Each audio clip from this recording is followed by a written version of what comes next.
ಭಾರತ ಪಾಕಿಸ್ತಾನದ ನಡುವೆ ಕದನ ವಿರಾಮ.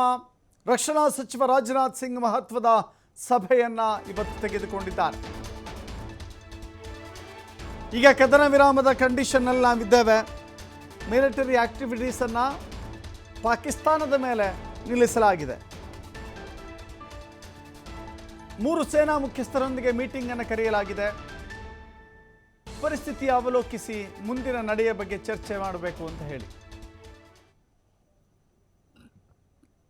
3 ಪಡೆಯ ಮುಖ್ಯಸ್ಥರ ಜೊತೆ ಇವತ್ತು ಸಭೆ. ಈಗಾಗಲೇ ಕದನ ವಿರಾಮವನ್ನು ಘೋಷಣೆ ಮಾಡಿದ ನಂತರವೂ ಪಾಕಿಸ್ತಾನ ಕಿರಿಕ್ ಮತ್ತು ಖ್ಯಾತಿಯನ್ನು ತೆಗೆದಿತ್ತು. ಈಗಲೂ ಕೂಡ ಪಾಕಿಸ್ತಾನ ಕೆಲವಷ್ಟು ಡ್ರೋನ್ಗಳ ಹಾರಾಟವನ್ನು ಭಾರತದ ಗಡಿಯಲ್ಲಿ ಮಾಡ್ತಾ ಇದೆ. ಡ್ರೋನ್ ಹಾರಾಟದ ಈ ಸಂದರ್ಭದಲ್ಲಿ ಅಥವಾ ಪಾಕಿಸ್ತಾನ LOCಯಲ್ಲಿ ಮಾಡ್ತಾ ಇರುವಂಥ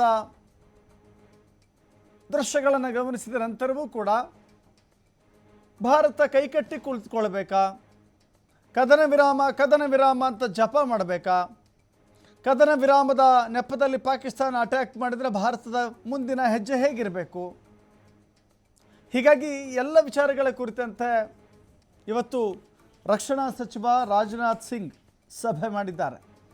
ಕೆಲವಷ್ಟು ಜನ ಮಾತನಾಡಿದ್ದು ಉಂಟು, ಯುದ್ಧ ಮಾಡಿದ್ದಕ್ಕಿಂತ ಹೆಚ್ಚು ಬರೀ ಸಭೆಗಳನ್ನೇ ಮಾಡಿದ್ದಾಯಿತು, ಸಭೆಗಳಲ್ಲೇ ಸಮಯ ಕಳೆದಿದ್ದಾಯಿತು ಅಂತ. ಯುದ್ಧದ ಸನ್ನಿವೇಶದಲ್ಲಿರುವಾಗ ತೀರ್ಮಾನಗಳನ್ನು ತೆಗೆದುಕೊಳ್ಳಬೇಕು ಅಂತ ಹೇಳಿದ್ರೆ ಅವ್ರ ಫೋನ್ನಲ್ಲಿ ತೆಗೆದುಕೊಳ್ಳೋಕ್ಕಾಗೋದಿಲ್ಲ. ಸಭೆ ಮಾಡಬೇಕಾಗತ್ತೆ. ಏಕಪಕ್ಷೀಯ ನಿರ್ಣಯದ ರೀತಿಯಲ್ಲಿ ಏಕ ವ್ಯಕ್ತಿಯ ತೀರ್ಮಾನ ತೆಗೆದುಕೊಳ್ಳಿಕ್ಕೆ ಸಾಧ್ಯವಿಲ್ಲ.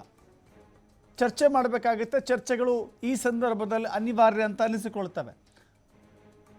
ಯುದ್ಧ ಕದನ ವಿರಾಮ ಅಂತ ಈ ಹಂತದಲ್ಲಿಯೂ ಕೂಡ ಮುಂದಿನ ಹೆಜ್ಜೆ ಹೇಗಿರಬೇಕು ಎನ್ನುವ ಕುರಿತಂತೆ ಒಂದು ಸ್ಪಷ್ಟ ಚಿತ್ರಣವನ್ನು ಈ ಸಭೆ ಕಂಡುಕೊಳ್ಳಲಿದೆ.